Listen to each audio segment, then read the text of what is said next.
নমস্কার বন্ধুরা, তো আশা করি সকলে ভালো আছো। তো আজকের এই ভিডিওতে 2015 সালে WBSSC LDA এক্সাম অর্থাৎ West Bengal staff selection commission lower division assistant অর্থাৎ 2015 সালে যে ক্লার্কশিপ এক্সাম হয়েছিল, যদিও তখন ক্লার্কশিপ এক্সামটা কন্ডাক্ট করার দায়িত্ব ছিল ওয়েস্ট বেঙ্গল স্টাফ সিলেকশন কমিশনের হাতে, যার জন্য এখানে 2015 সালের যে কোশ্চেন পেপারটা সেট হয়েছে সেখানে কিন্তু WBSSC LDA এক্সাম বলে লেখা আছে।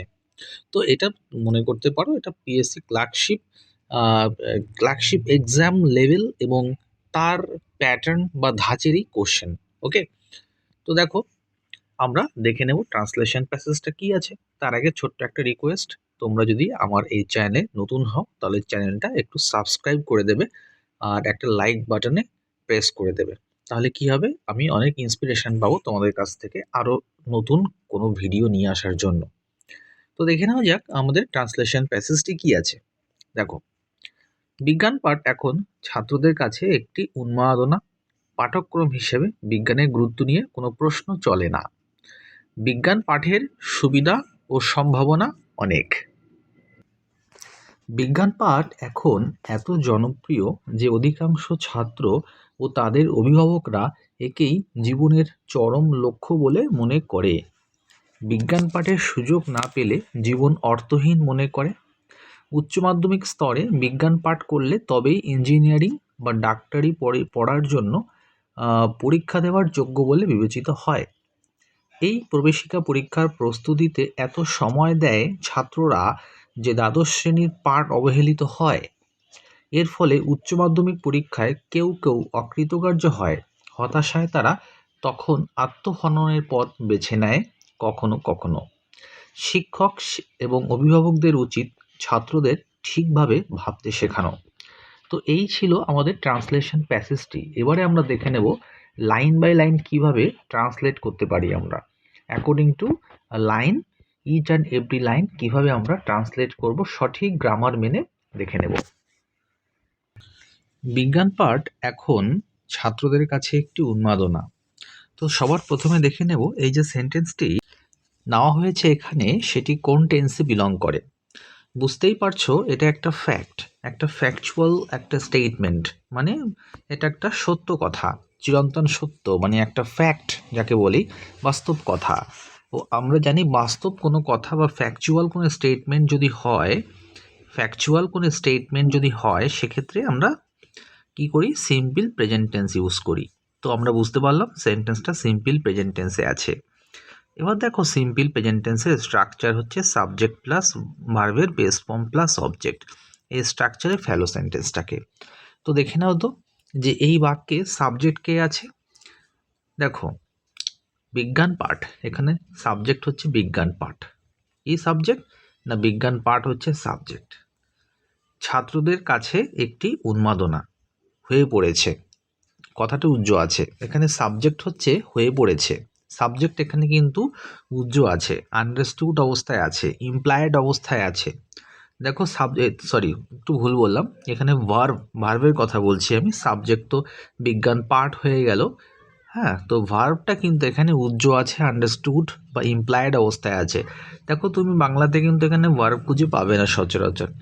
বলছে বিজ্ঞান পাঠ এখন ছাত্রদের কাছে একটু উন্মাদনা। তাহলে এই ধরনের বাক্যকে আমরা কি করে ট্রান্সলেট করব। আমরা জানি ইংরেজিতে ভার্ব ছাড়া কোনো রকম ভার্ব কখনো আন্ডারস্টুড অবস্থা থাকে না ইংরেজিতে, যদিও বাংলায় সেটা হয়ে থাকে, তাই তো।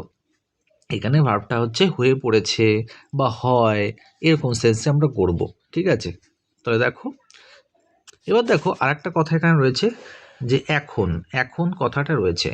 এই এখন কথাটার জন্য আমি একটা ওয়ার্ড ইউজ করেছি এখানে, সেটা হচ্ছে নাওয়াডেস মানে হচ্ছে আজকাল, মানে সাম্প্রতিক কালে। কি বললাম, সাম্প্রতিক কালে বা আজকাল। তো সাম্প্রতিক কালে আজকাল কি হয়েছে, বিজ্ঞান পাঠ বা সাবজেক্ট দেব, প্রথমেই এই অ্যাডভার্ব অফ টাইমটা বসিয়ে দিলাম। এটা তো একটা অ্যাডভার্ব অফ টাইম, নাওয়াডেস আজকাল, এখন, এটা তো একটা অ্যাডভার্ব অফ টাইম, তাই না। অ্যাডভার্বটা বসালাম, এবারে আমি সাবজেক্ট হচ্ছে স্টাডিং ইন সায়েন্স স্ট্রিম, পুরোটা কিন্তু সাবজেক্ট। বিজ্ঞান পাঠ এটাকে আমি এভাবে ট্রান্সলেশন করেছি যে বিজ্ঞান শাখায় পড়াশোনা।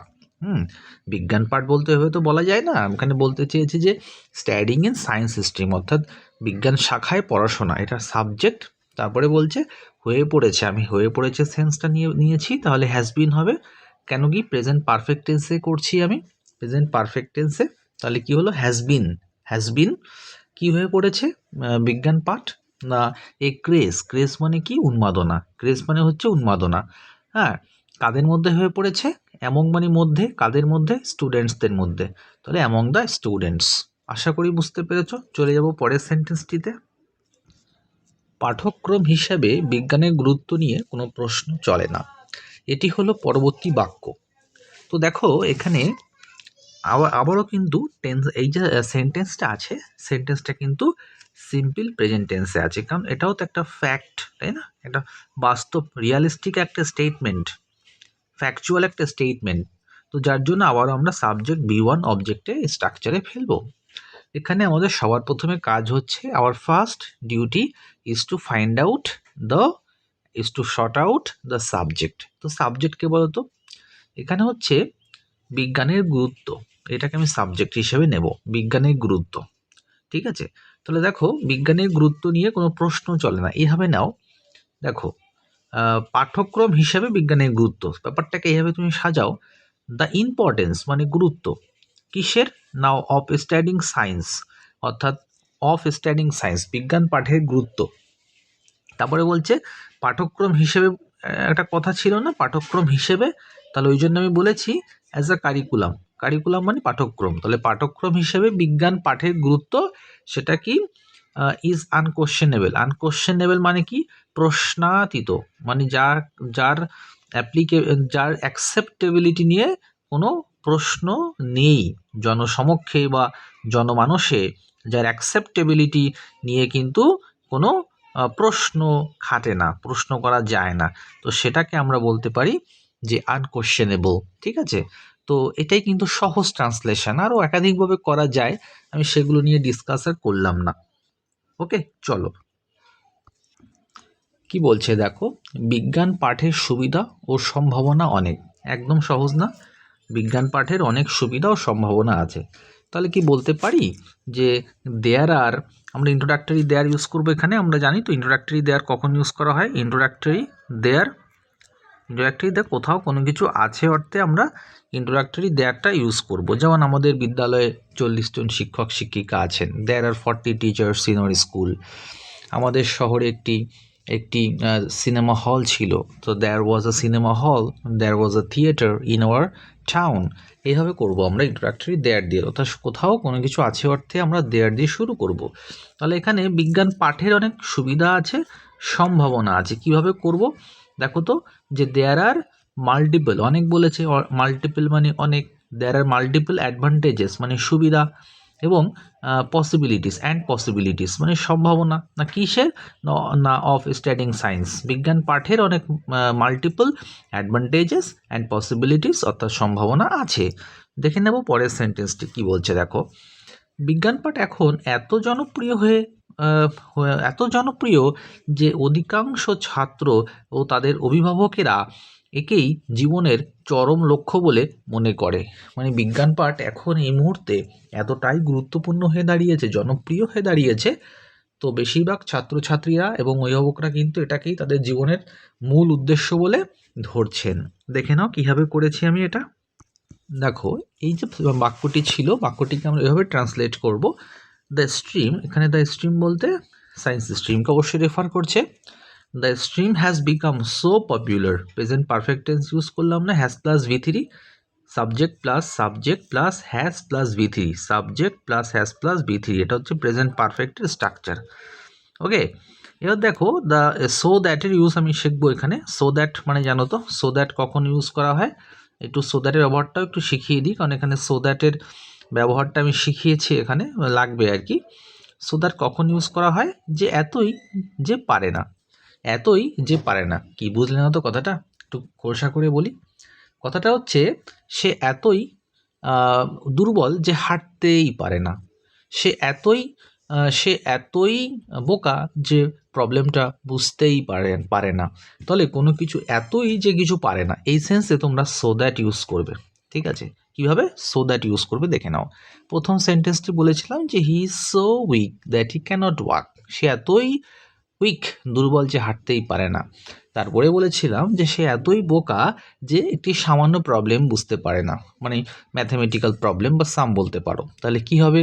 হি is so dull, he is so dull, DULL, that he cannot understand a simple mathematical problem. এইভাবে তুমি করতে পারো। ঠিক তেমনি করে এখানে যে এই স্ট্রিমটা এতটাই জনপ্রিয় হয়ে পড়েছে যে মেজরিটি অফ দ্য অথবা most of the students as well as the guardians consider it to be the ultimate অথবা absolute goal of their life। কত সুন্দর সেন্টেন্স দেখো।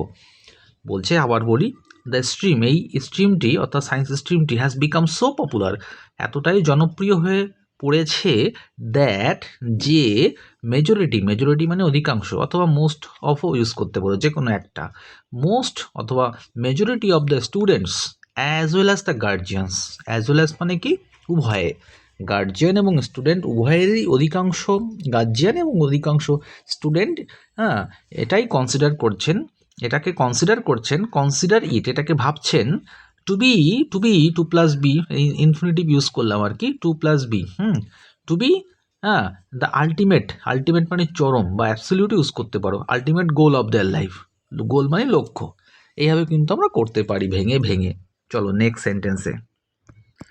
বিজ্ঞান পাঠের সুযোগ না পেলে জীবন অর্থহীন মনে করে, মানে কারা বলতো? এখানে সাবজেক্ট হচ্ছে স্টুডেন্টস বা গার্জিয়ানস, বুঝতেই পারছো তাদের কথা বলছে, যদিও সাবজেক্ট এখানে আন্ডারস্টুড অবস্থায় আছে, তো বুঝে নিতে হবে। দেখো আমি দেম বলে বলবো, এখানে সাবজেক্টটা হচ্ছে দে, আমি দে বলতে নিশ্চয়ই স্টুডেন্টস এবং গার্জিয়ানকে রেফার করছি, নিশ্চয়ই তোমরা বুঝতে পারছো। ওকে, প্রোনাউন ইউজ করব। দেখো আমি এটা একটু অন্যভাবে করেছি, এটা সাধারণভাবে করা যেত, হ্যাঁ, আমি আগে তোমরা এটা দেখে নাও, পরে আমি বলছি সাধারণভাবে একটা করা যায়। বিজ্ঞান পাঠের সুযোগ না পেলে জীবন অর্থহীন মনে করে, মানে হচ্ছে এখানে তারা কথাটা উজ্জ্ব আছে, বুঝলে? তারা মানে হচ্ছে ছাত্ররা এবং গার্জিয়ানসরা, তারা কি করে, তারা কি করছেন না, তারা বিজ্ঞান পাঠের সুযোগ না পেলে জীবন অর্থহীন মনে করে। তাহলে দেখো এইভাবে করা যায়, দেখো তো, লাইফ বিকামস মিনিংলেস, জীবন তাদের কাছে অর্থহীন হয়ে যায়, অথবা ফিউটাইল মানে অর্থহীন, ঠিক আছে? Life becomes meaningless, life becomes meaningless অথবা ফিউটাইল টু দেম, তাদের কাছে জীবন অর্থহীন হয়ে যায়, আনলেস মানে কি? আনলেস মানে জানো? আনলেস মানে হচ্ছে যদি না। কি বললাম? আনলেস মানে যদি না। মনে রাখবে আনলেসের পরে অলওয়েজ পজিটিভ সেন্স ইউজ করা হয়। এবার দেখো, তো এইটা তুমি খেয়াল রাখবে, আনলেস যদি কোনো সেন্টেন্সে ইউজ করো, ঠিক আছে, তো সেক্ষেত্রে তার পরের যে সাবজেক্ট এবং সাবজেক্টের পরে যে ভার্বটা থাকে, সেই ভার্বটা যেন পজিটিভ সেন্সে থাকে। ওকে, তো দেখো আমি সেন্টেন্সটা আবার পড়বো। লাইফ বিকামস মিনিংলেস অথবা ফিউটাইল টু দেম, তাদের কাছে জীবন অর্থহীন হয়ে দাঁড়ায়, আনলেস যদি না দে গেট, তারা পায়, যদি না তারা পায়, কি পায়? দ্য অপরচুনিটি মানে কি? সুযোগ। যদি না তারা সুযোগ পায় to study in science stream, অর্থাৎ সায়েন্স স্ট্রিম বিজ্ঞান শাখায় পড়ার সুযোগ না পেলে তাদের কাছে জীবন অর্থহীন হয়ে যায়, এরকম একটা সেন্সে করেছি।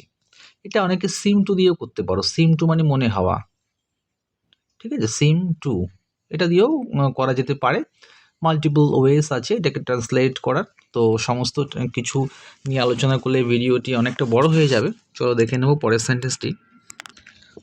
উচ্চ মাধ্যমিক স্তরে বিজ্ঞান পাঠ করলে তবেই ইঞ্জিনিয়ারিং বা ডাক্তারি পড়ার জন্য পরীক্ষা দেওয়ার যোগ্য বলে বিবেচিত হয়। এখানেও দেখো সাবজেক্ট মানে অবজেক্টটা কিন্তু উজ্জ্ব আছে। এখানে অবজেক্ট কারা, মানে কারা বিবেচিত হয়? ছাত্ররা, তাই তো, ছাত্ররা কিন্তু বিবেচিত হয় যোগ্য হিসেবে, যদি তারা উচ্চ মাধ্যমিক স্তরে সায়েন্স নিয়ে পড়ে থাকে। তাহলে এভাবে কি করতে পারি? দেখো তো, আই স্টুডেন্ট, একটি ছাত্র, ইজ কনসিডার্ড, গণ্য হয়, টু বি এলিজিবল হিসেবে গণ্য হয়। আই স্টুডেন্ট ইজ কনসিডার্ড মানে গণ্য, প্যাসিভে করলাম আর কি, সিম্পল প্রেজেন্টের প্যাসিভ ভয়েস ইউজ করেছি। দেখো স্টুডেন্ট কিন্তু এখানে সাবজেক্ট নয়, স্টুডেন্ট কিন্তু অবজেক্ট, কারণ স্টুডেন্টকে কেউ গণ্য করছে, যোগ্য বলিয়া কেউ গণ্য করছে, যে গণ্য করছে যোগ্য বলিয়া সে হচ্ছে সাবজেক্ট, তাই জন্য আমি প্যাসিভে করেছি এটা, ঠিক আছে? দ্য স্টুডেন্ট ইজ কনসিডার্ড, হ্যাঁ, am is are plus V3, the student is considered two be eligible, এখানে আবার ইনফিনিটিভ ইউজ করলাম, টু বি এলিজিবল হিসেবে গণ্য হয়, টু অ্যাপিয়ার ফর মানে কি, পরীক্ষার জন্য উপস্থিত হওয়া, এটা একটা ফ্রেজাল ভার্ব, ঠিক আছে। অ্যাপিয়ার ফর মানে পরীক্ষার জন্য উপস্থিত হওয়া, ঠিক আছে। Appear for, to appear for, to appear for the entrance examinations of engineering and medical degrees. Okay, only if, দেখো only if they have studied in science stream. একটু খেয়াল করো, এখানে স্টাডি কথাটা রয়েছে, এটাকে অ্যাভয়েড করো, এটা হবে না এখানে। তাহলে কি হলো, অনলি ইফ, অনলি ইফ মানে কি জানো, অনলি ইফ মানে একমাত্র যদি, একমাত্র যদি, অনলি ইফ মানে একমাত্র যদি, they have studied in science stream in higher secondary standard, অর্থাৎ একমাত্র যদি তারা হায়ার সেকেন্ডারি স্ট্যান্ডার্ডে সায়েন্স নিয়ে পড়ে থাকে, তবেই কিন্তু মেডিকেল এবং ইঞ্জিনিয়ারিংয়ের এন্ট্রান্স এক্সামে তারা বসতে পারে, গণ্য যোগ্য বলে বিবেচিত হয়। চলে যাবো পরের সেন্টেন্সে। এই প্রবেশিকা পরীক্ষার প্রস্তুতিতে এত সময় দেয় ছাত্ররা যে দ্বাদশ শ্রেণীর পাঠ অবহেলিত হয়। দেখো তো কীভাবে করতে পারি। দেখো, দে ইনভেস্ট, সাবজেক্ট দে, ইনভেস্ট মানে V1, ওই যে সিম্পল প্রেজেন্ট টেন্সেই করছি কিন্তু বাস্তব সত্য তো। দে ইনভেস্ট সো মাচ টাইম, এত সময় দেয়, for the preparation of this entrance examinations, for কিসের জন্য না, ফর দ্য প্রিপারেশান প্রস্তুতির জন্য, অফ দিস এন্ট্রান্স এক্সামিনেশনস, অর্থাৎ এই সমস্ত প্রবেশিকা পরীক্ষার প্রস্তুতির জন্য তারা এতটা টাইম ইনভেস্ট করে যে দ্যাট কি হয়, higher secondary curriculum is neglected, অর্থাৎ হায়ার সেকেন্ডারি কারিকুলামই নেগলেক্ট করা হয়, অবহেলিত হয়। এটা কিন্তু প্যাসিভে করেছিস, প্যাসিভ। এখানে দেখো অবজেক্ট হচ্ছে হায়ার সেকেন্ডারি কারিকুলাম হচ্ছে অবজেক্ট, তারপরে ইজ বসালাম, তারপরে কিন্তু ভার্বের থার্ড ফর্ম নেগলেক্টেড বসালাম। ওকে, চলে যাব পরের সেন্টেন্সে। এর ফলে উচ্চ মাধ্যমিক পরীক্ষায় কেউ কেউ অকৃতকার্য হয়। দেখো তো কীভাবে করা যেতে পারে। এটা কি এভাবে করা যেতে পারে যে অ্যাজ এ রেজাল্ট অথবা কনজিকুয়েন্টলি, হ্যাঁ এরকমভাবে কিন্তু করা যেতে পারে, কিন্তু আমি একটু অন্যভাবে স্টার্ট করেছি। দেখো বলছে owing to this, owing to মানে কারণে, এই কারণে, ওয়িং টু দিস মানে এই কারণে। তুমি কিন্তু ওয়িং টুর পরিবর্তে এখানে অন অ্যাকাউন্ট অফ ইউজ করতে পারো। অন অ্যাকাউন্ট অফ দিস মানে এই কারণে, অন অ্যাকাউন্ট অফ দিস এই কারণে, অথবা বিকজ অফ মানেও কারণে, তুমি বিকজ অফ ইউজ করতে পারো, বিকজ অফ, ঠিক আছে। On account of this, because of this some of the students, কিছু কিছু ছাত্ররা কি হচ্ছে, turn out to be unsuccessful, অর্থাৎ turn out to be unsuccessful, তারা অকৃতকার্য হিসেবে টার্ন আউট হচ্ছে, মানে প্রমাণিত হচ্ছে।